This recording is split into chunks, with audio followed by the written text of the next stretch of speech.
কক্সবাজারে SMC enterprise লিমিটেডের ২০২৪-২৫ অর্থবছরের বার্ষিক বিক্রয় সম্মেলন অনুষ্ঠিত হয়েছে।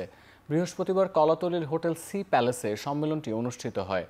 প্রতিষ্ঠানটির সেলস টিমের সাফল্যের স্বীকৃতি জানাতে এবং ভবিষ্যৎ কার্যক্রমের কৌশলগত দিক নির্দেশনা প্রদানে সম্মেলনের আয়োজন করা হয়। এছাড়াও টেকসই ও লাভজনক প্রবৃদ্ধি নিশ্চিতেও দেয়া হয় নির্দেশনা। এতে প্রধান অতিথি হিসেবে উপস্থিত ছিলেন এসএমসির চেয়ারম্যান ফারুক আহমদ। তিনি বলেন, গত ৫০ বছর ধরে সাধারণ মানুষের জীবনমান উন্নয়নে আত্মনির্ভরশীল প্রতিষ্ঠান হিসেবে কাজ করছে এসএমসি। জনসংখ্যা বৃদ্ধির হার নিয়ন্ত্রণ এবং ডায়রিয়া মহামারী প্রতিরোধে অসামান্য অবদানের জন্য এসএমসি বিশ্বের অন্যতম সোশ্যাল মার্কেটিং প্রতিষ্ঠান হিসেবে স্বীকৃত।